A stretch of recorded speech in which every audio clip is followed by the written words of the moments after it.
যে ছবি আপনাদের দেখাবো, জেনজির বিক্ষোভে উত্তাল মেক্সিকো। প্রেসিডেন্ট ক্লাউডিয়া শেইনবামের সরকারের বিরুদ্ধে বিক্ষোভ জেনজির। ন্যাশনাল প্যালেসের চারপাশে লাগানো ব্যারিকেড ভেঙে বিক্ষোভ দেখালো তারা। পরিস্থিতি সামাল দিতে বিক্ষোভকারীদের দিকে পুলিশের টিয়ার গ্যাস, পুলিশ কর্মীদের লক্ষ্য করে পাথর ছোড়ার অভিযোগ জেনজির বিরুদ্ধে।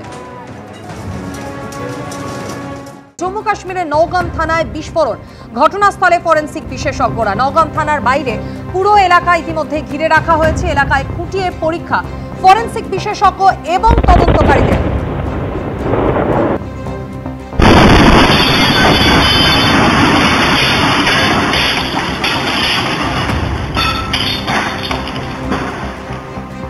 দিল্লি বিস্ফোরণ কাণ্ড নিয়ে তোলপাড়ের মধ্যেই নওগাম থানার বাইরে বিস্ফোরণের ঘটনা। 9 জনের মৃত্যু হয় সেই ঘটনায়।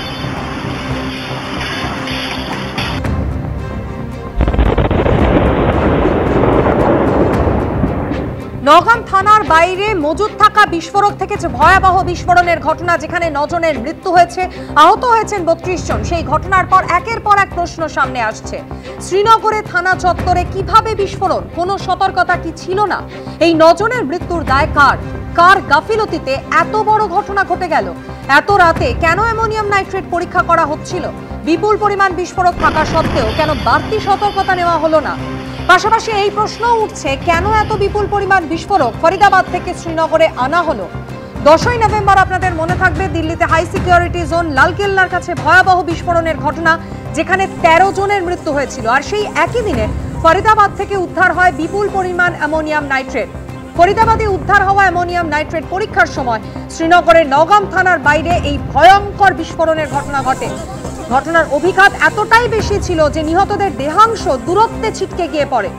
থানার বাইরে এই বিস্ফোরক বের করার সময় বিস্ফোরণের ঘটনা নাশকতার আশঙ্কা উড়িয়ে দিয়ে জানিয়েছে স্বরাষ্ট্র মন্ত্রক।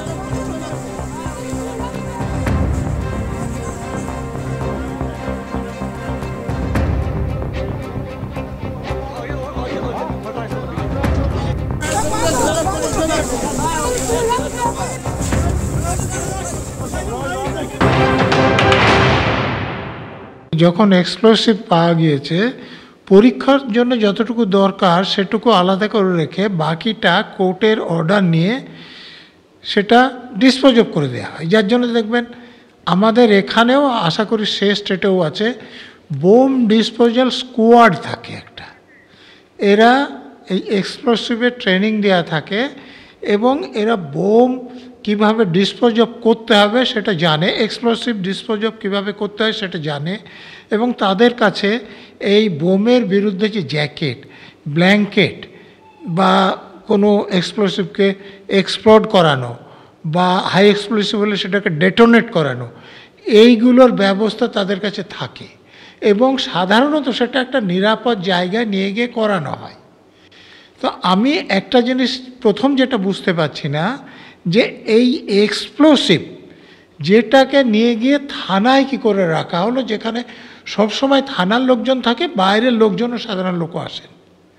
তো এটা মোটেই একদম কাম্য নয়। যদি এক্সপ্লোসিভ পরীক্ষা করতে যান তাহলে তো তার এক্সপ্লোসিভ ট্রেনিং থাকবে। আর এক্সপ্লোসিভ ট্রেনিং যদি থাকে যেখানে থানার লোক ছাড়াও সাধারণ লোকও আছে, সেখানে কি করে তিনি পরীক্ষা করতে যান?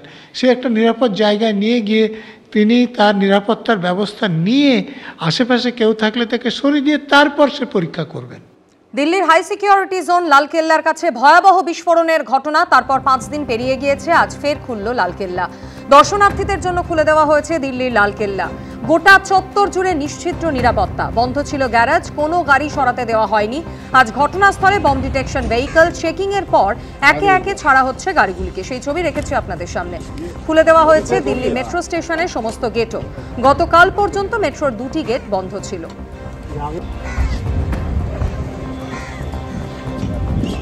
কড়া নিরাপত্তায় মুড়ে ফেলা হয়েছে গোটা এলাকা। লালকেল্লা সংলগ্ন যে গ্যারেজ তা বন্ধ ছিল, কোনো গাড়ি এতদিন পর্যন্ত সরাতে দেওয়া হয়নি। আজ ঘটনাস্থলে বম ডিটেকশন ভেহিকল চেকিং এবং তারপর একে একে গাড়িগুলিকে ছাড়া হচ্ছে।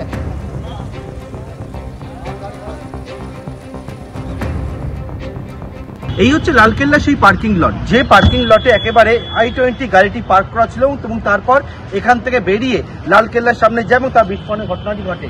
এবং এই মুহূর্তে দেখতে পাচ্ছি যে পার্কিং লটে একের পর এক যে গাড়িগুলো পার্ক করা ছিল সেই গাড়িগুলোকে আজকে কিন্তু এখান থেকে বের করা হচ্ছে এবং সেগুলিকে প্রত্যেকটি গাড়িকে পরীক্ষা করা হচ্ছে।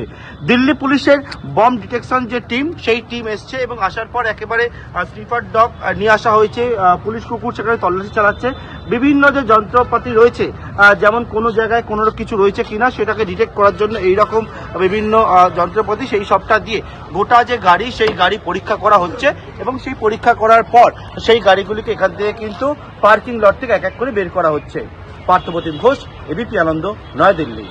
দিল্লি বিস্ফোরণের ঘটনার পর ইতিমধ্যেই খুলে দেওয়া হয়েছে পার্কিং লট এবং লালকেল্লাও সাধারণ মানুষের জন্য খুলে দেওয়া হয়েছে।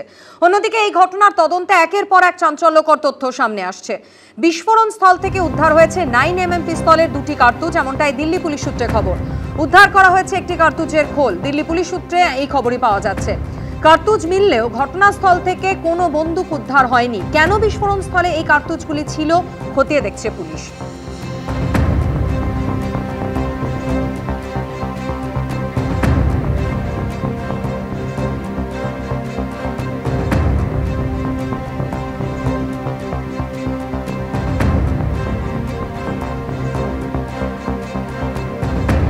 এদিকে দিল্লি বিস্ফোরণ কাণ্ডে এবার হাওয়ালা যোগ সামনে এসেছে। হাওয়ালার মাধ্যমে জঙ্গি গোষ্ঠীর কাছে টাকা লেনদেন, 20 লক্ষ টাকা হাওয়ালার মাধ্যমে লেনদেনের খবর, এমনটাই অনুমান তদন্তকারীদের। অভিযুক্ত চিকিৎসকদের কাছে এই টাকা পৌঁছেছিল এমনটাই অনুমান করছেন তদন্তকারী আধিকারিকরা। টাকার হিসেব নিয়ে উমারুন নবীর সঙ্গে মুজাম্মিল শাকিলের বিরোধ বেঁধেছিল। আইইডি তৈরির জন্য 20 কুইন্টালের বেশি এনপিকে সার কেনা হয়। গুরুগ্রাম এবং তার পার্শ্ববর্তী অঞ্চল থেকে এই এনপিকে সার কেনা হয়েছিল। 3 লক্ষ টাকা দিয়ে এই এনপিকে সার কেনা হয় বলেই এখনো পর্যন্ত জানতে পারছেন তদন্তকারী আধিকারিকরা।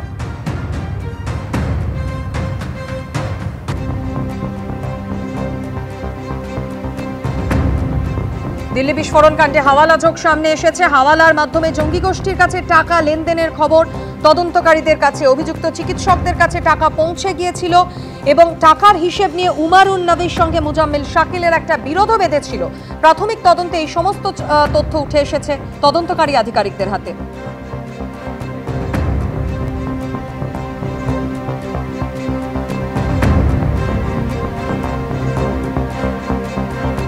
দিল্লি বিস্ফোরণের ঘটনার তদন্ত চলছে, একের পর এক তথ্য সামনে আসছে।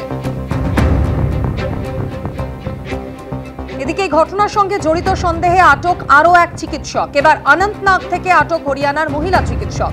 আটক চিকিৎসক প্রিয়াঙ্কা শর্মা হরিয়ানার রোহতাকের বাসিন্দা। জিএমসি অনন্তনাগের ফাইনাল ইয়ারের ছাত্রী প্রিয়াঙ্কা। এক চিকিৎসকের বাড়িতে ভাড়া থাকতেন তিনি।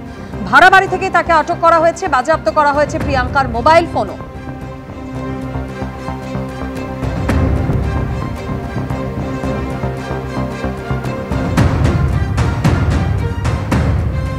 আর দিল্লি বিস্ফোরণের ঘটনায় এর আগেই উঠে এসেছিল আল-ফালাহ বিশ্ববিদ্যালয়ের নাম, যে বিশ্ববিদ্যালয় ফরিদাবাদে অবস্থিত।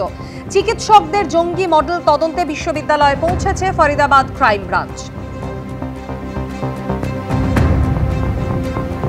ফরিদাবাদের আল-ফালাহ বিশ্ববিদ্যালয়ের নাম আগেই এসেছিল। একাধিক চিকিৎসকের নাম এই ঘটনার সঙ্গে জড়ায় এবং এই সমস্ত চিকিৎসকরা আল-ফালাহ বিশ্ববিদ্যালয়ের সঙ্গে কোনো না কোনোভাবে জড়িত। চিকিৎসকদের জঙ্গি মডেল তদন্তে এবার এই বিশ্ববিদ্যালয়ে পৌঁছলো ফরিদাবাদ ক্রাইম ব্রাঞ্চ।